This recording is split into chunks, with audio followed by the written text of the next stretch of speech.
There are a number of chests in the world that we populate. There are common things like barrels to really rare golden chests, which might have a rare drop or a legendary item inside. We populate the world with thousands of potential places for these to be. Every one of them is hand-placed. We want to make sure that they're all in rational positions. We want to put corpses in places like battlefields and areas where there's been some kind of conflict. But we want to put treasure chests in libraries and other cool places where people would store stuff. So in this example, you can see just one area that's just completely littered with potential treasure chests. But anytime you go through this zone, only a few of them will actually populate with treasure. You never know what you're going to find, though, so you just got to keep your eyes open. So another way we can mix it up is with mini dungeons. So Pete just showed you that we take a lot of time making sure every dungeon looks really cool, but we make quite a few of them because Bastion's Keep is a big place. It's a big snowy fortress. But when you're going through the wilderness, you want to change a pace. You want to see something different. You might go from outside a kind of dark and dank wood, and then you might go inside to see some creepy cave. We can use these caves to introduce monsters. This is where these monsters come from. It's where they live. Also, they're really great for bite-sized goals. So, when you go into a small cave that you're going to find, it's not going to take too long. You're going to have a really rewarding exploration experience. And at the end of it, you're going to get a rare or a treasure, a rare treasure chest or a monster that you can fight. And that's really satisfying. It's a great opportunity for us to introduce story elements. Each one of these things is really interesting and unique. One of them might be where the Moon Clan store all their equipment. One of them might be a spider's den. And there's always opportunity for us to be telling more story. So on top of that, it doesn't all have to be a dungeon. Sometimes you might run into other kinds of events. You could just be walking through the swamp and boom, 500 zombies pop out.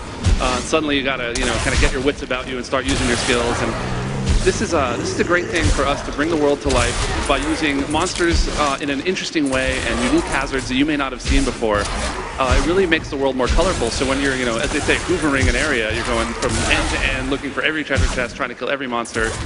We can really make that interesting and variable and really add some random elements to the world. Also, it's a great opportunity for us to introduce more story elements where you might run into not just necessarily zombies popping up out of the ground. You might see an NPC whose wagon is overturned, needs help, and then you have to help them on their quest, and it gives you sort of a side thing to think about, and it just keeps things different. So Jill's going to tell you a little bit about other things we can put in the world to keep it interesting. Hi, I'm Jill. I'm a technical artist on Diablo.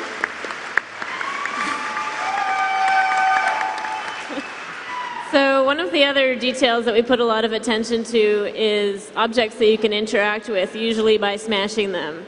You may be wondering why we think it's so important to put these objects around, because they're just decoration, but it's really more than that. First of all, it is a lot of fun to break things, and you could clear a whole room of all the monsters and then go back around and kill all the furniture if you want. It also makes your character feel really powerful because you're ground stomping so hard that the walls are crumbling. It also makes the world feel a bit more real because you're really part of it. Your actions have a difference on the things that you're fighting near. As if you summoned your magical arcane orbs near a pile of barrels, it would be really unrealistic if the barrels didn't fall down.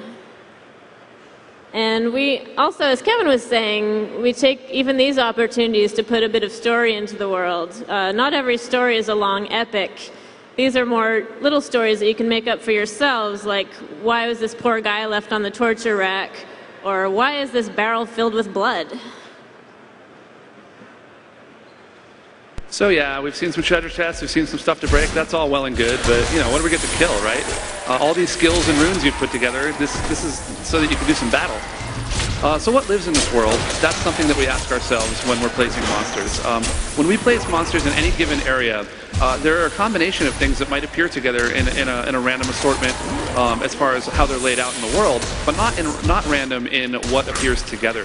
So we like to look at an area and say, okay, what lives in this particular dungeon that makes it different from the last one? Also, it's important for game pacing. If the entire area is just littered with fallen and nothing else, and no treasure chests, that's going to be kind of boring. You're just hitting the same power. But we've taken special care to make sure the runes and the skills really give you a lot of variability in your gameplay, and the monsters are what you're going to use these against. That's what it's all about. So we try to mix it up so that you have interesting mechanics and so that you can use, in this example, I mean, you can see that there were a lot of little guys running around. You could use crowd control on or big area effect. There was a big guy who you might need to burn down with some really pointed damage.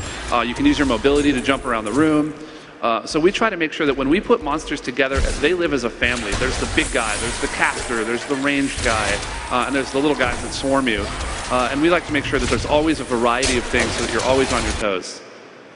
Also, if you happen to see this guy when you're playing out there on the show floor, beat the candy out of him. He's always got good loot, but he's hard to catch.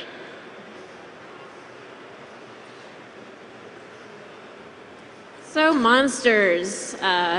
Monsters are not usually born because we can't really figure out which ones are male and female. So the way we make them is each monster gets a team of people from every area of development. There's art, design, programming, animation, and tech art, which is me. And design will usually come to us with an idea of the role they want the monster to fill. There's swarmers, there's casters, debuffers, and in this case, the monster that we're looking at is still under construction, and he doesn't have a real name yet, but internally we've been calling him the Brick House, because that's kind of what he is. He's big, he's strong, he's smashy, and we wanted a guy that was a little bit different from your average humanoid. So the concept team came up with this interesting design, and from there we take it to the modeling team. And this was a rough model that the team first made, and we took it for a spin in the game. And in this case, we found he had a few problems. Mainly, he was too wide to fit in the corridors of the dungeons. So we go back to the drawing board, and the art team takes this opportunity to try lots of different ideas.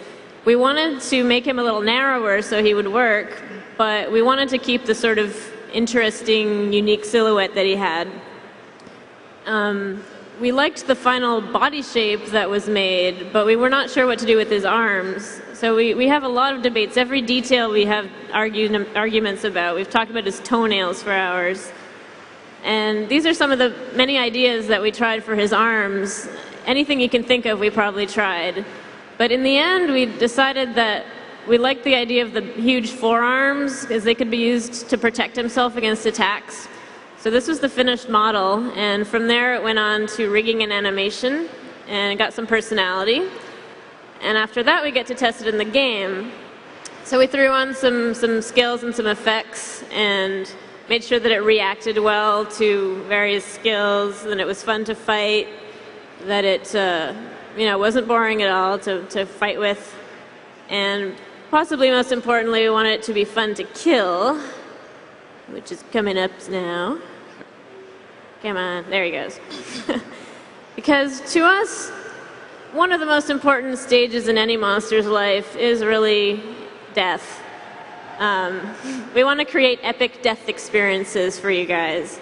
So every monster, we put a lot of attention into making sure that it dies in a different way, something that's suited to how it acts in the world. We want to have a lot of visual variety. We want it to be really satisfying every time you smash a monster, and maybe sometimes we want to gross you out just a little bit.